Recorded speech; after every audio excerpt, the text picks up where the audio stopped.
Hello viewers, আশা করি সবাই ভালো আছেন। নতুন একটি ভিডিওতে আপনাদের সবাইকে এরোফেদারে স্বাগতম। আজকে অত্যন্ত গুরুত্বপূর্ণ কিছু টপিক নিয়ে কথা বলবো। যারা আমার রেগুলার ভিডিও দেখেন বা এমবিসি আপডেট এই ভিডিওগুলো আপনারা রেগুলার শুনে থাকেন বা দেখে থাকেন, তাদের জন্য এটা খুবই গুরুত্বপূর্ণ। আশা করি শেষ পর্যন্ত শোনার চেষ্টা করবেন। আজকে কিছু ইম্পর্টেন্ট আপডেট আপনাদেরকে জানাবো। এগুলো অনেক বড় আপডেট, এই কারণে আজকে ভিডিওর নামে দিছি হচ্ছে মেগা আপডেট।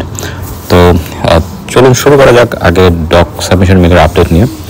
গত 10 তারিখ অর্থাৎ গতকালকে 10 আগস্ট ব্যাচেলর অ্যাপ্লিক্যান্ট যারা ছিলেন তাদেরকে এমবিসি ডক সাবমিশন মেল দিয়েছে।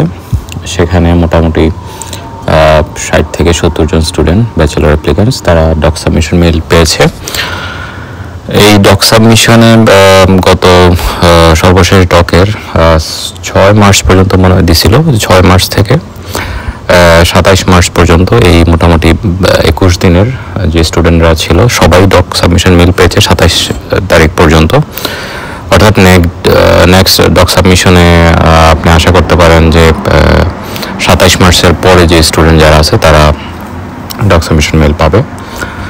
তো এখানে যারা মার্চের অবশিষ্ট অ্যাপ্লিকেন্টস আছেন এবং এপ্রিলের, আমি আরেকটা জিনিস মেনশন করতে ভুলে গেছি, সেটা হচ্ছে 2023 সালের অ্যাপ্লিকেন্টরা ডক সাবমিশন মেল পাচ্ছে। এখন যারা নতুন তারা হয়তো জানেন না, 2023 সালে যারা অ্যাপয়েন্টমেন্টের জন্য রেজিস্ট্রেশন করেছিলেন সেই স্টুডেন্টরা অ্যাপ্লিকেন্টসরা মাস্টার্স এবং ব্যাচেলরের ডক সাবমিশন মেল পাচ্ছেন এখন 2025 সালে।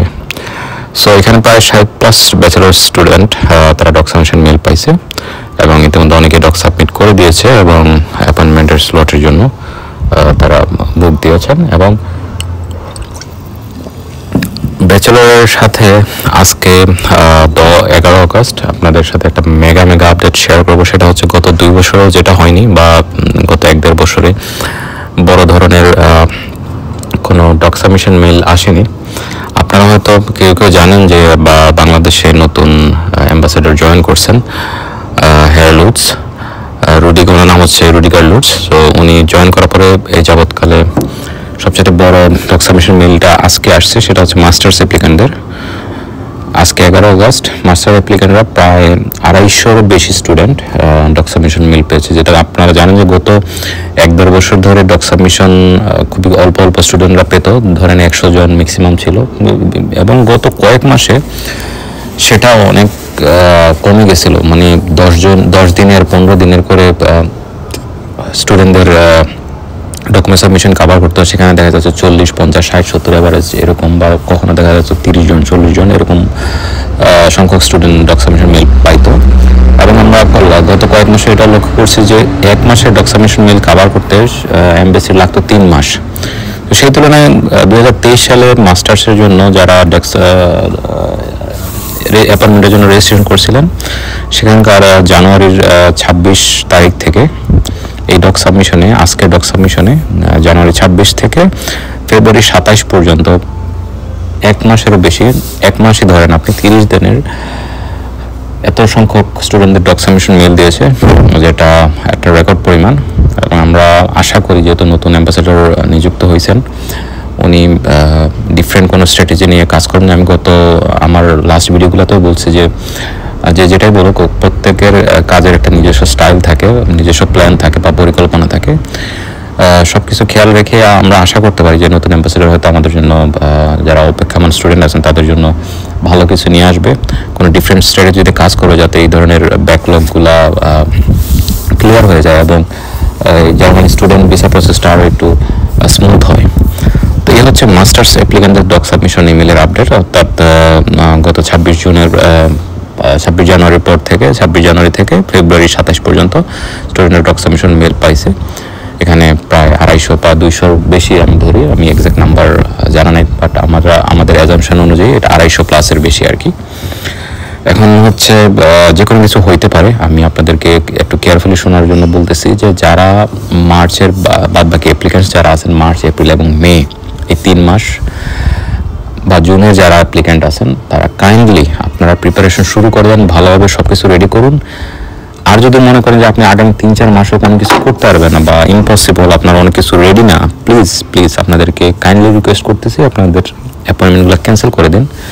অনেক স্টুডেন্ট আসলে অনেক আশা নিয়ে বসে আছে, অপেক্ষা করতেছে, সব কিছু তার রেডি, দেখবেন সে এনরোল আছে গত 1 বছর ধরে, তার ব্লক অ্যামাউন্ট রেডি, কিন্তু আপনি নিজেও যাচ্ছেন না, অন্যদেরকেও জায়গা করে দিচ্ছেন না। সো এই কারণে অনেকের যাত্রা বিলম্ব হতেছে এবং এটার কারণে অনেকে অনেক কিছু সাফার করতেছে, যেমন এনরোলমেন্ট বাতিল হয়ে যাচ্ছে এবং পরবর্তীতে আর সুযোগ পাচ্ছে না, কারণ ইউনিভার্সিটি আপনার জন্য দীর্ঘদিন অপেক্ষা করবে না কোনোটা। এবং জার্মানিতে ইউনিভার্সিটিগুলো এখন তাদের স্ট্র্যাটেজি চেঞ্জ করে ফেলতেছে, কারণ তারা জানে যে বাংলাদেশ থেকে স্টুডেন্ট আসতে অনেক দীর্ঘ সময় অপেক্ষা করতে হয়, তো তারা একটা দীর্ঘ সময় ধরে স্টুডেন্টদের এই সিটগুলো তারা বুক দিয়ে রাখতে চাচ্ছে না।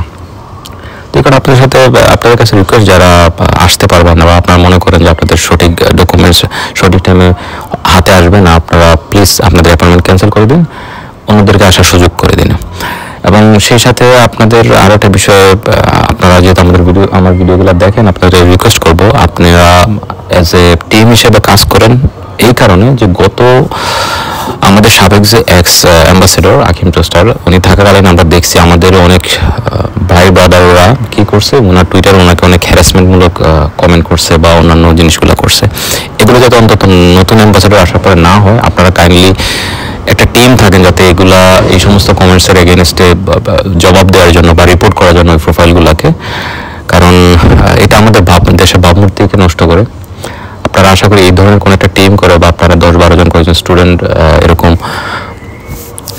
সাইবার বুলিংয়ের এগেনস্টে আপনারা কাজ করবেন বা হ্যারাসমেন্টের এগেনস্টে কাজ করবেন। কারণ হচ্ছে আপনারা যখন একজন অ্যাম্বাসেডর আসে, যখন আপনারা ওইখানে যে অ্যাম্বাসেডরের কাছে ভিসা খোঁজা শুরু করেন বা উল্টাপাল্টা কমেন্ট করেন, এটা আমাদের দেশকে আসলে খুব বাজেভাবে রিপ্রেজেন্ট করে।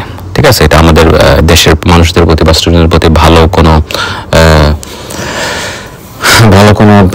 জিনিস প্রকাশ করে না। এবং আরেকটা বিষয় হচ্ছে, দেখেন টুইটার বা এক্স, এখন টুইটার কিন্তু আপনার ওই রিক্সার ড্রাইভার বা যারা অশিক্ষিত মানুষ তারা চালায় না। এই টুইটারে যারা অ্যাকাউন্ট চালায় তারা দেখবেন মেজরিটি হচ্ছে স্টুডেন্ট বা মেজরিটি হচ্ছে শিক্ষিত মানুষ। তো আপনারা যদি শিক্ষিত মানুষ হয়ে এই ধরনের কাজগুলো করেন, এটা দেশের ভাবমূর্তি খুবই বাজেভাবে নষ্ট করে। ঠিক আছে, তো এই জিনিসগুলো খেয়াল রাখবেন। আপনারা জানেন যে ইউরোপের বিভিন্ন দেশে বাংলাদেশিদের জন্য অনেক সুযোগ সুবিধা ছিল, কিন্তু এই ধরনের কালচারের কারণে আমাদের অনেক দেশের ভিসা সুযোগ সুবিধা বন্ধ করে দিছে।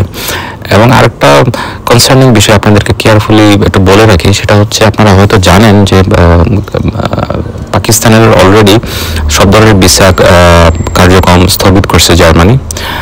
কোনো ধরনের টাইম পিরিয়ড তারা উল্লেখ করে নাই, তবে মোটামুটি একটা লম্বা সময়ের জন্য এই পাকিস্তানের সকল ধরনের ভিসা কার্যক্রম স্টপ রাখছে। সো এটা আমাদের জন্য একটা অ্যালার্ম বলতে গেলে। সো এটা মাথায় রাখবেন, এটা মাথায় রেখে আপনারা কাজ করবেন।